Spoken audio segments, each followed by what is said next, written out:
حضرت عبداللہ بن عمر رضی اللہ تعالیٰ عنہ ارشاد فرماتے ہیں حضور نے مجھے نصیحت کی اور وہ میں حضور کی نصیحت آپ تک پہنچا رہا ہوں، اور وہ حضور کی نصیحت میں خود کو بھی کر رہا ہوں، آپ کو بھی کر رہا ہوں۔ میرے مصطفیٰ نے اپنے ایک غلام حضرت ابن عمر، حضرت عمر کے بیٹے کو نصیحت کیا کی؟ فرمایا اے عمر کے بیٹے، تو کبھی ان دو چیزوں کو نہیں بھولنا، نمبر 1 جنت، نمبر 2 دوزخ،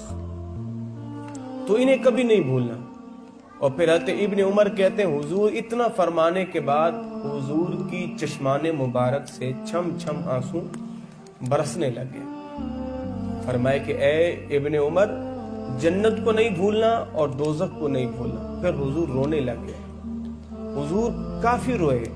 اور رونے کے بعد پھر میرے مصطفیٰ نے فرمایا جو میں جانتا ہوں وہ تم نہیں جانتے، اور جو میں دیکھتا ہوں وہ تم نہیں دیکھتے،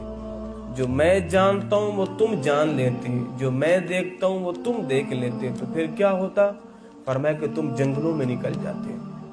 اپنے سر میں خاک ڈالتے، تم روتے تھے اور کہتے مالک تو ہمیں معاف فرما دے۔ تو فرمایا کہ ان دو چیزوں کو کبھی نہیں بھولنا، ایک جنت کو اور ایک دوزخ کو۔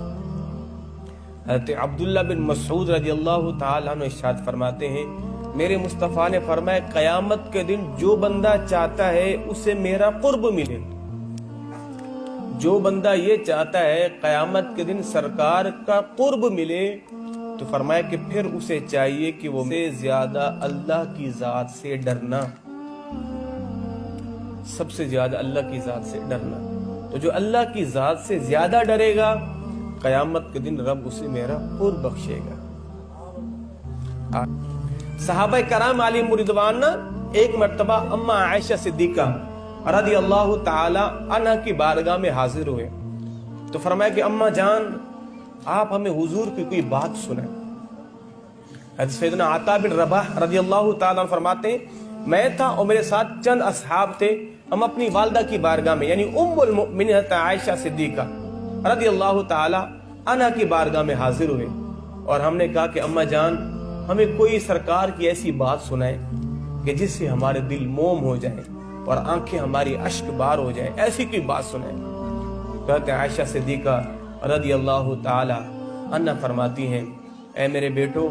تمہیں میں حضور کی ایک بات سناتی ہوں۔ فرمایا کہ ایک مرتبہ ایسا ہوا اللہ کے نبی صلی اللہ علیہ وسلم تشریف لائے اور فرمایا کہ عائشہ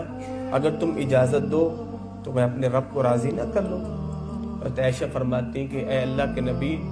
مجھے اس بات کی زیادہ خوشی ہے کہ آپ اپنے رب کے ساتھ قرب میں چلے جائیں، مجھے خوشی ہے، آپ مجھے زیادہ وقت دیں، میں اس بات سے زیادہ اس بات کو پسند کرتی ہوں آپ رب کے حضور جو ہے وہ سجدہ ریز ہو جائیں۔ تو اما عائشہ فرماتی کہ سرکار نا گھر کے ایک کونے میں کھڑے ہو کے حضور قرآن کی تلاوت کرنے لگے، قرآن کی تلاوت کرتے کرتے پھر حضور رونے لگ گئے۔ فرماتے پھر حضور گئے، حضور نے وضو کیا، وضو کرنے کے بعد سرکار دوبارہ آئے، مصلی پہ کھڑے ہو گئے اور ساری رات قرآن کی تلاوت بھی کرتے رہے اور روتے بھی رہے۔ نماز فجر کا وقت ہوا نا تو حضرت سیدنا بلال حبشی رضی اللہ تعالی عنہ آئے،